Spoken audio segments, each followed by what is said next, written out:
our previous lectures, we explored the devastating medical implications of depression, hopelessness, and even the lack of social connection. But we have seen that religion and spirituality and social connection of all types can have a positive impact on our health. Today, we will explore some of the components of spirituality. Things like forgiveness, positive thoughts, and gratitude. And we will see why they make for powerful medicine.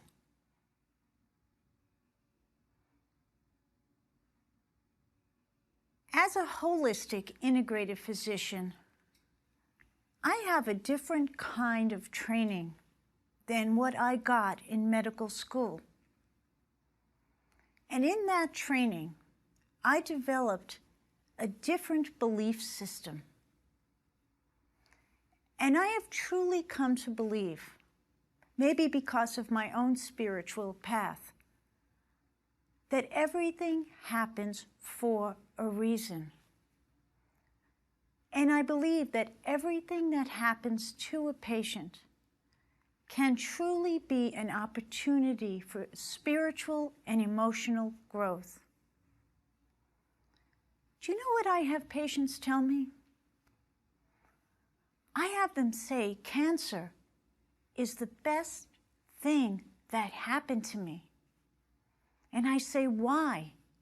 Why? Why could that be? And they say, because when I heard those words, you have cancer, everything in my life changed. I was no longer worried about the faucet that wasn't working 100% or that the grass was an inch too high. I right away started to think about what is truly important in my life. So my goal as a physician, as a holistic physician, is to promote the patient's own spirituality. I'm not interested in imposing my own. I really want to meet people where they are at and see where they want to go.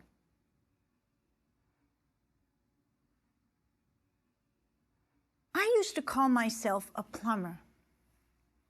Sometimes that was easier than saying I was an interventional cardiologist.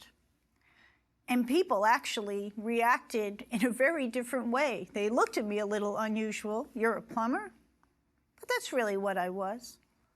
I was fixing coronary arteries with stents. But I have since moved my thinking from fixing to helping, and now, most importantly, to serving. This has changed my whole relationship with my patients. Actually, this concept has changed my life.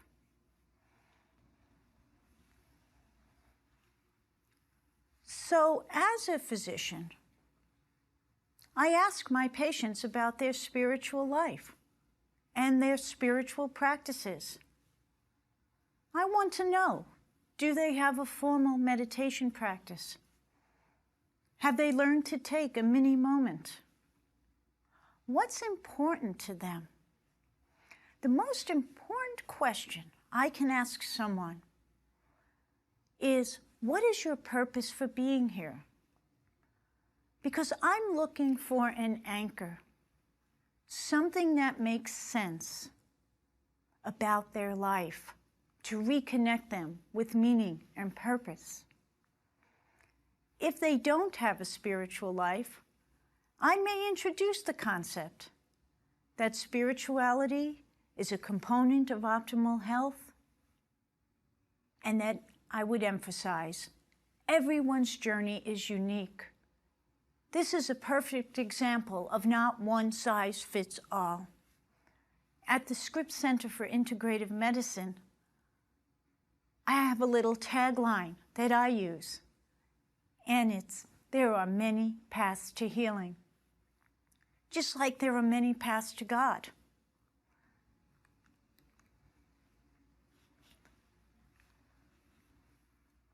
So what might I suggest to a patient, and where do we get started? Ultimately, the goal, remember, is inner peace. How do I feel comfortable with who I am? One of the hardest things is to get people to love themselves. Do you remember when I told you the story about Ron, my patient who was 168 pounds overweight? And he lost all the weight, cured his diabetes, went from 16 medications to 3 medications. And I asked Ron, I said, Ron, what was it? And I was still naive in my thinking. I thought Ron would tell me, oh, it was discipline, Dr. G. It was commitment. It was perseverance. It was inner strength. Do you know what he said? I learned to love myself. He said, I used to look in the mirror every day and see this big person that I hated. And when I finally realized that I'm okay and that I can love myself, I began to take care of my physical body.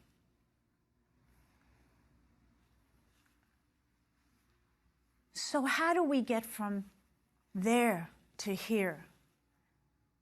The path to inner peace may be some of the things we talked about. I know for me, it's meditation. I take my 20 minutes twice a day because meditation is medicine. And I'm smiling because I had an email from a patient this morning, and I had sent him to a TM meditation program. And he emailed me and he said, how do you have the time for this, 20 minutes twice a day? And I thought, oh my goodness, we have 24 hours in a day, and all we're looking for is 20 minutes twice a day to give that to oneself. I think I was able to convince him. So for me, that was my path. For others, it may be just simply the breath, learning to take deep breaths to turn off the stress response. And if you are one of those people that like the idea of prayer, then do your repetitive prayer. Or if you like the concept of chanting, then go back and do it. Bring those things back into your life. There are a few other very, very powerful aspects to spiritual work. One of the biggest is forgiveness. Changing the way we think, our attitude, our mind. These are key as we begin our journey. So let's start with one that a lot of people have difficulty with, and that's learning to forgive.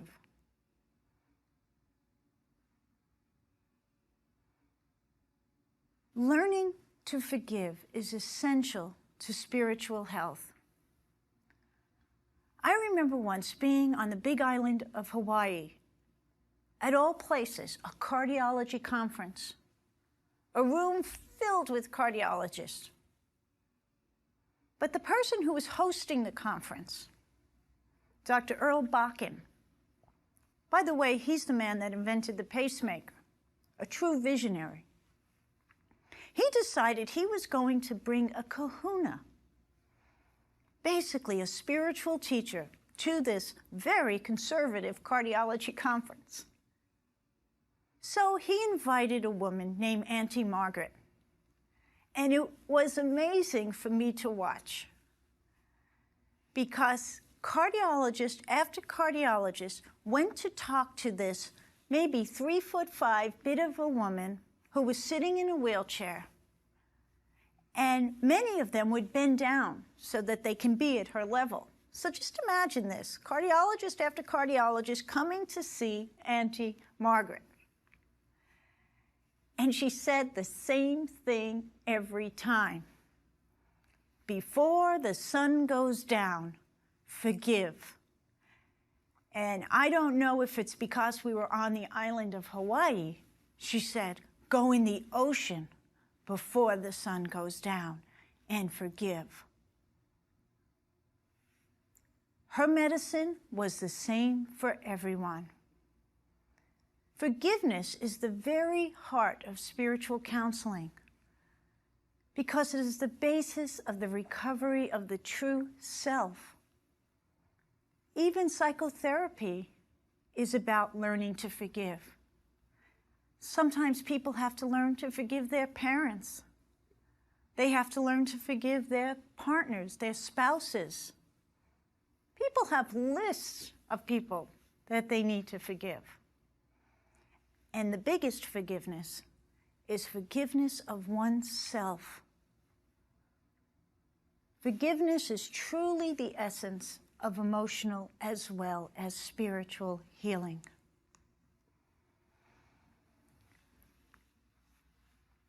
Dr. Fred Luskin conducted a study at Stanford University, which is called the Forgiveness Project. And basically, what he showed that forgiveness gives us, besides this intense feeling of peace, we learn to take hurt less personally. We can now take responsibility for how we feel. How many times do I hear people say to me, so-and-so did something to me? That makes us a victim. But when we forgive, we become a hero. We're no longer a victim in the story of our life. Now, this is an important point to remember.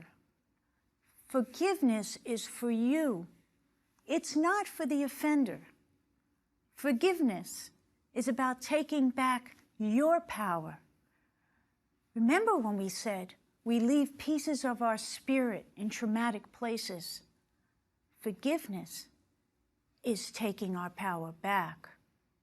Forgiveness is about your healing, not about the people who hurt you. It is equally important to recognize that forgiveness is not denying or minimizing the hurt. We're not saying it didn't happen. Forgiveness is not about accepting unkind behavior. It's not about saying, I excuse it. It's not even about saying forgetting that something painful has happened. Forgiveness is not reconciling with the offender. Remember, forgiveness is for you. Now, Dr. Luskin's research points out that forgivers have decreased blood pressure, less muscle tension, and a slower heart rate. Well, there's no surprise to me that his research also shows people who forgive have fewer illnesses and fewer chronic conditions. I remember a man who came into my office once, and he was totally fixated on something that happened 20 years ago. Someone did him wrong, and he was going to get them. 25 years ago. I finally said to him, this is like eating rat poison and expecting the rat to die. He looked at me. I said, who are you hurting every time you get angry? All those emotions were coming up in anger and revenge, and I remember he kept going like this, pounding on his hand on his knee, and he was going to get them. 20 years ago, this event happened. So it's no surprise to me that if I can get him to forgive, I don't expect him to forget, but if I can get him to forgive, he'll have less health problems. And I know for a fact, in this case, it would cure his high blood pressure. So what else did we learn from the Stanford study? We learned that forgivers are more optimistic. We learned that they're less angry. Forgivers are less stressed. And the ability to forgive led to people feeling healthier and happier by the end of the study.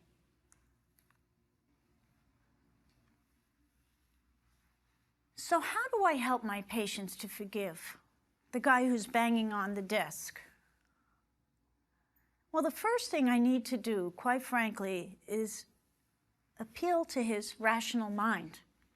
And it's really important to understand that unrepressed anger, guilt, and grief interfere with optimal well-being. I would even show him some of the data on this. Remember, anger increases the risk of a heart attack 230%. I would encourage him to maybe accept some support from a counselor, from a group, even to work through his unprocessed material in a journal. And people frequently say to me, I don't know what to write. I have nothing to write. I say, it doesn't matter. Get your journal, open it up, and just start writing. Or if you really feel like you can't get started, say, what's my word for today? And pick a word. And that word usually is about how you're feeling. To my patients that are more embedded in a spiritual path, I can more easily encourage them to surrender their pain and their suffering to a higher power.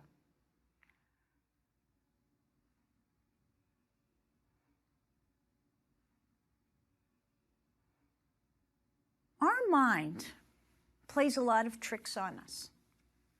Do you remember we talked about monkey mind? You know how a monkey goes from branch to branch to branch to branch, and our mind goes from thought to thought to thought to thought. Well, we have to train our mind. Meditation is a way to train the mind. I'm going to tell you a secret. I was not always this way. I was not the person who saw the glass as half full. I had to work at it. I remember once, I went to give a lecture in Wisconsin. I was at a beautiful hotel. I was being really taken care of by the nicest people. And I came out of my room, and let me describe this to you. There were trees outside, all around the hotel, and the snow was falling, and it was collecting on the branches. And the first thing I thought was, oh, no, snowstorm. I'll never get home. I'm going to have to cancel my patients. I went right to the negative. A young woman came walking by with her boyfriend. She walked by, saw the same beautiful picture window, the same trees, the same snowfall, and she said, wow, isn't this beautiful? Boy, that was a slap in the face. I needed to change my thinking. Well, it's no different for my patients. Our thoughts could make us well, or our thoughts could make us sick. The native priests of Hawaii say that thoughts are physical. They are alive and they have substance. This is true even if you don't see them. You can hurt yourself with your thoughts, and you can hurt others with your thoughts. Thoughts are powerful, and they influence how we feel. So we need to think about what we're thinking about. One of my favorite books is Miguel Ruiz's book called The 4 Agreements. And the first agreement is, be impeccable with your word. My family used to say to me, if you have nothing good to say, don't say it. I never realized, don't think it. When we have negative, hurtful, hateful thoughts, we are creating the same types of negative feelings in ourselves. Remember when we discussed the stress zone, the negative thoughts of hate, of anger, jealousy, envy, all of those were in that area. So the solution is simple, but it's really not so simple. It would be easy for me to say, think positive thoughts. Right thoughts lead to right deeds, lead to right actions. Well, that sounds good, but it's not really that easy. But it's what I want you to do. I want you to start thinking positive, non-judgmental thoughts. And I also want you to start feeling those positive emotions we talked about. Your newborn baby, your grandchild, your cute little puppy, all those things that bring out those positive emotions. Because we've already seen in previous lectures how this can improve our health.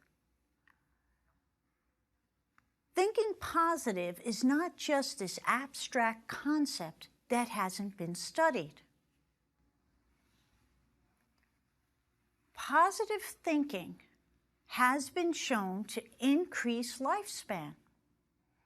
Positive thinkers have lower rates of depression and lower levels of stress. Positive thinkers have greater resistance to the common cold, and I've talked about a cold study. Positive thinkers have reduced risk of death from cardiovascular disease. And the research also shows that positive thinkers have better coping skills during hardships and times of stress. So why is positive thinking so powerful? Well, the obvious one is, one theory says positive outlook enables you to cope better with stressful situations. This, of course, reduces your stress hormones and the negative impact that those have on your body. So how do I do this with my patients? How do we begin to take this journey? Well, the first thing I tell my patients to do is identify areas that they want to change. I want you to think about your thoughts. For example, if you want to become more optimistic and engage in more positive thinking, look at those areas where you are typically negative. Are you negative about the neighbor? Are you doom and gloom about your teenagers? Is it your boss? Is it your daily commute to work? Is it your job? Where do you go to the negative? And I'm going to ask you to do something else.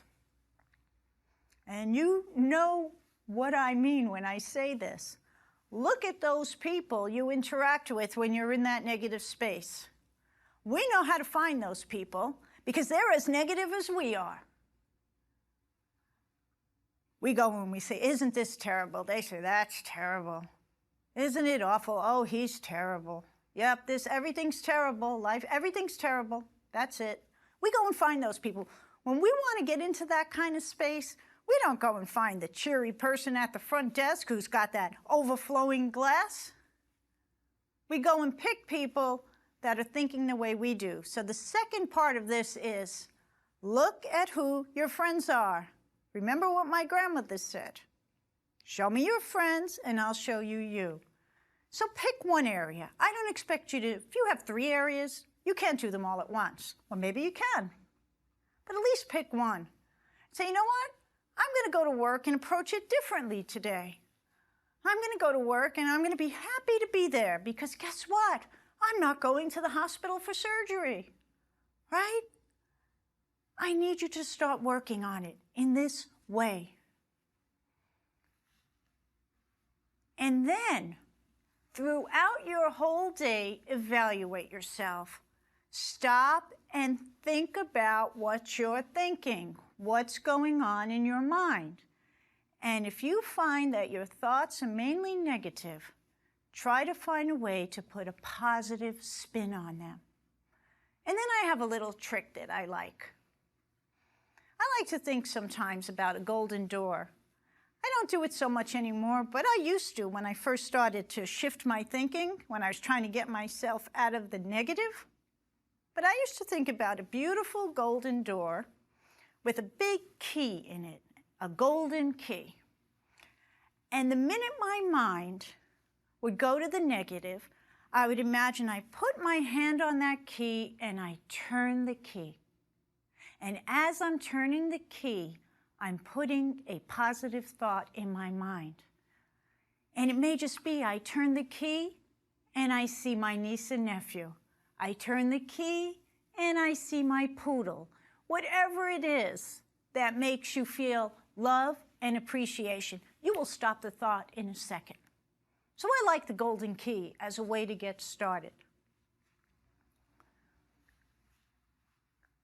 And if you're one of those people that are playing the negative tapes, oh, I hate this lecture. I don't believe in spirituality. Oh, what does this have to do with anything? Stop the tapes. Stop playing the negative tapes in your mind. You are good enough. You have done your best. Let that past stuff go. Change the words. I teach it to my patients like this. When they say to me, I can't do something, I don't know how to do it, I've never done it before, I say, don't look at it that way. Say it's an opportunity to learn something new. Wow, doesn't that feel better? I have an opportunity to learn something new. Another one I hear all the time, I'm not going to get any better at this. And usually when they're talking to me, they're talking about their nutrition or their lifestyle, or could be anything. And I say, why don't we think about it this way? Let's find a creative way to tackle this problem. Or let's find a creative way to tackle this challenge. It feels totally different. When we had the financial crisis hit in 2008, I watched a lot of people struggle. And my office was packed with people who had high blood pressure, who couldn't sleep, who were having chest pain because they lost a lot of money. And you know what? They didn't have their spiritual life in order. They still had beautiful homes. They were still healthy. They still had their spouse and their kids. But they weren't counting their blessings. And when they would say to me, I'm unemployed, I would say to them, no, you are ready for employment. So listen to your tapes and change the words. So we have talked about forgiveness and the power of forgiveness. And we said forgiveness is for you. It's not for the person who did something to us. And we've talked about positive thinking.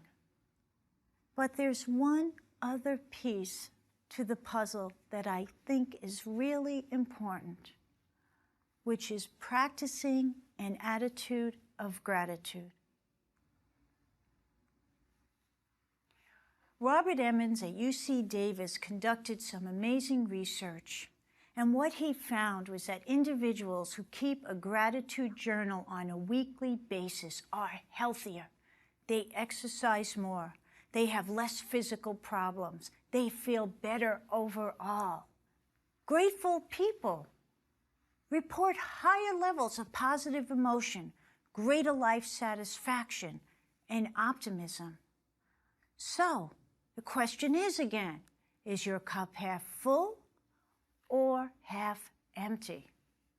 Furthermore, people with a strong disposition toward gratitude have a capacity to be more empathetic and to take the perspective of others. They are more generous. It's not just about them. This is the same as my saying, I want you to count your blessings. A gratitude journal is a great way to go because a gratitude journal is a way to consciously remember and recall the things that have occurred during the day and to bring the good ones to the light so we shift our thinking to the positive. I used to keep a gratitude journal by my bedside. I don't need to do it anymore. But take a journal, a book, and write down every night 5 things that you are grateful for. They can be as tiny as I'm grateful that the sun came out. I'm grateful that I was able to walk today, that you can see, that you can hear. Write those things down. The kindness of a stranger. I'm grateful for great courses and all the help I've gotten to put this program together. Next, write a few words about it. I tell my patients, if you change your thinking, you will change your life. So, at the end of the day, we definitely need to practice an attitude of gratitude. It's good for our health. It changes our perception, and as we have decided previously, perception is everything. Together, we have looked at the power of forgiveness, positive thought, and gratitude. We have learned some techniques, the gratitude journal being one, to help us live more spirited lives. Remember, positive thoughts, positive emotions, forgiveness, and gratitude are key ingredients to heal body, mind, and spirit.